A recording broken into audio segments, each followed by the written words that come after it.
Voilà, il y a près de 3 ans, nous avons acheté un champ de maïs dans l'objectif de le transformer en forêt comestible. Les voisins nous traitaient de fous et disaient « Avec cette terre ?»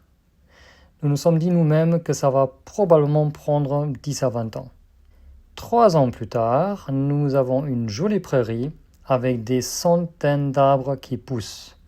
Et la plupart se sont semés tout seuls. Dans cette vidéo, je partage nos bêtises, nos astuces, et je montre brièvement nos outils préférés afin que tu puisses également réussir tes plantations, peu importe que tu plantes juste quelques arbres dans ton jardin ou alors si tu veux reforester comme nous. La première bêtise. Nous avons tout de suite planté des arbres fruitiers. Fais pas ça dans un champ tout nu. Les arbres vont galérer dans un sol qui sèche trop vite et qui manque de nutriments. Tu vas galérer à les faire survivre et il va falloir porter beaucoup d'eau. Si tu as trop d'énergie, fais plutôt comme Lily, la vigela hongroise. La deuxième bêtise. Nous avons tout de suite semé des herbes médicinales et des salades sauvages, là, dans ce cercle. Si on ne vit pas sur place pour arroser, si la terre n'est pas prête, c'est pas la peine. Seulement l'ânette a réussi à s'imposer. La troisième bêtise. Nous avons tout de suite planté des fleurs. Sérieux, c'est vraiment bête. Il y avait de l'ombre, une meilleure terre, mais quand même, les biches se sont régalées, je pense. Et les ronces profitent de la terre que nous avons apportée. Même les menthes, increvables comme ils sont, se sont fait dominer. Tu vas dire que ces 3 bêtises sont une. Et tu as quelque part raison. Au départ, il ne faut rien planter, ni s'aimer quoi que ce soit qui soit pour toi-même. Ça ne sert à rien de faire tout ça tout de suite. Je te dirai ce qu'il faut faire à la place dans un instant. Mais d'abord, la 4e bêtise. Nous avons protégé les arbres individuellement au lieu de tout clôturer. Appelle ça flemmardise, bêtise, ce qui est fait est fait. Si on plante trop tôt et si on n'a pas le temps, on fait ce qu'on peut, donc ne fais pas comme moi. La 5e bêtise. Cette connerie, je l'ai fait après que nous avons fait plein de bonnes choses.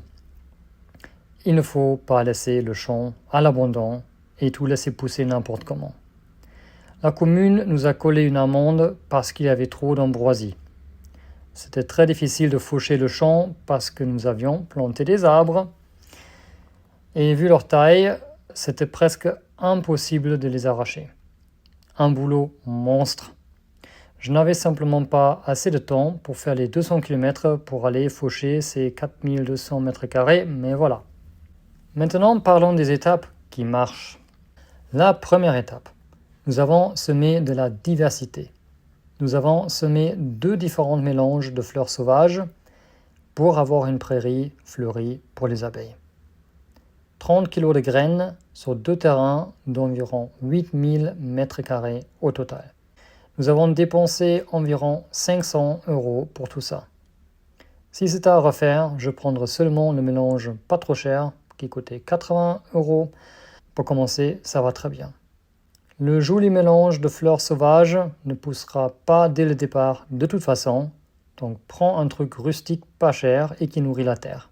Quelque chose qui est facile à faucher. Il faut produire beaucoup de biomasse pour bien démarrer. La deuxième étape, faucher et garder espoir quand la belle prairie fleurie n'est pas tout de suite au rendez-vous. Et ne jamais retourner la terre. Là, on voit déjà que la terre commence à avoir des petites traces d'humus. Ça, c'est les restes du maïs décomposé. Nous voyons aussi que notre végétation est vachement plus diverse par rapport à ce qu'on peut voir dans la partie non cultivée du champ du voisin. La troisième étape. Faucher. Chaque tente fait gagner de la biomasse en plus. C'est comme si tu gagnais presque une année au niveau de la réhabilitation du sol. Bah oui, sans toi qui fauche, tout ce qui pousse va seulement mourir et composter en hiver. Alors fauche, mais fais ça avec intelligence. Préserve les couvre-sols. Coupe à environ 20 cm d'auteur. Ainsi, la petite faune garde sa maison, le sol n'est pas nu, ça évite ces ambroisies, et tu favorises clairement les plantes qui ont le droit de se ressemer l'année prochaine.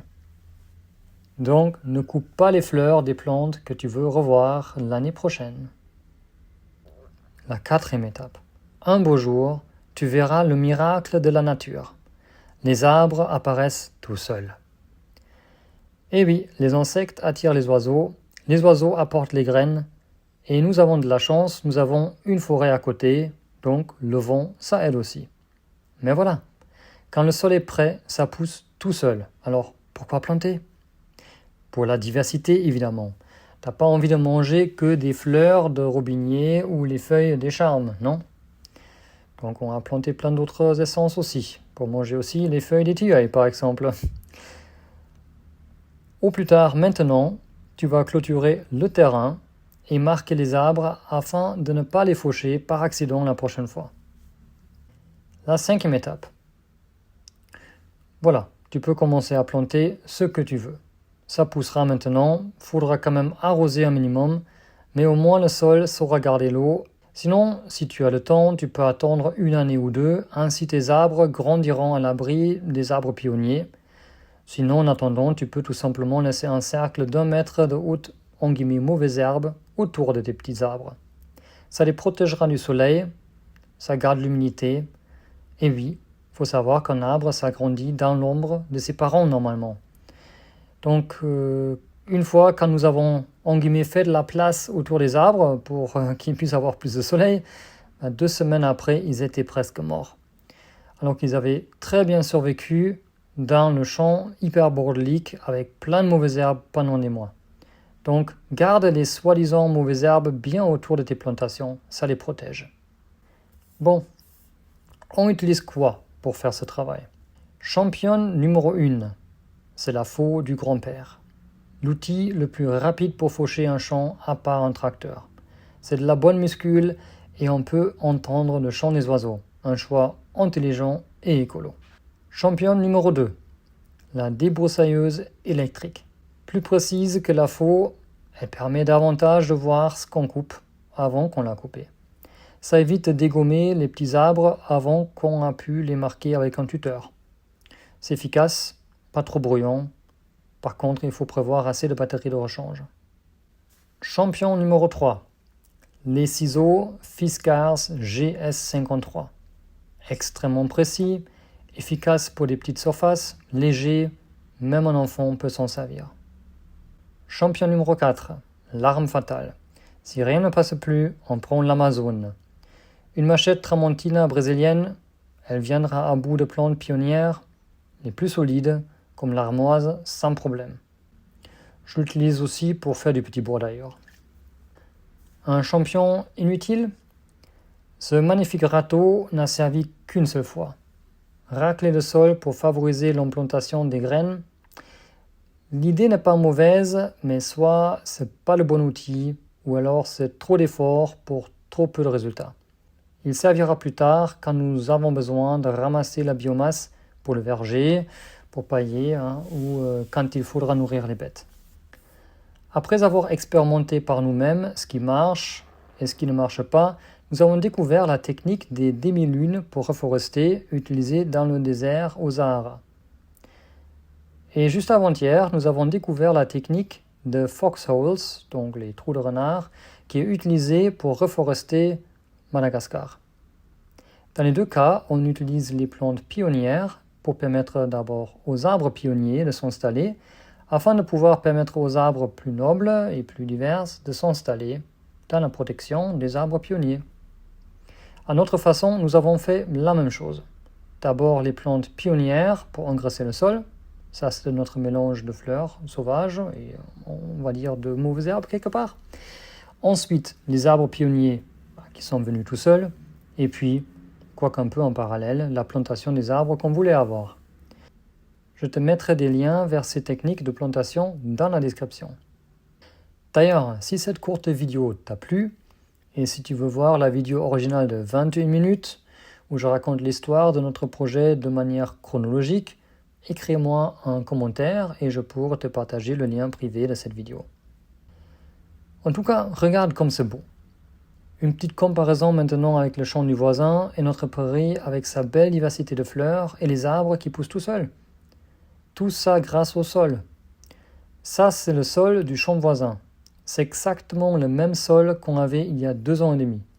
C'est un sol hyper compact, très dur, et il n'y a aucune odeur particulière. À part 1 ou 2 fourmis, il n'y a pas de petite faune. Il n'y a rien. Et en comparaison avec notre côté, ça se voit pas très bien à la caméra, mais la terre est beaucoup plus foncée dans l'ensemble. Il y a des grands vers, il y a des larves, et ça sent surtout très fort l'humus. Et c'est beaucoup moins compact. C'est grâce aux plantes pionnières qu'ils ont aéré la terre avec leurs racines, parce que ces plantes, quand elles meurent et quand leurs racines se décomposent, ça fait de la place pour les autres racines, pour une prochaine génération d'autres plantes. Ça facilite aussi l'installation des vers de terre. Et chaque année, on a du coup de plus en plus de diversité. Et un jour, voilà, les arbres poussent tout seuls.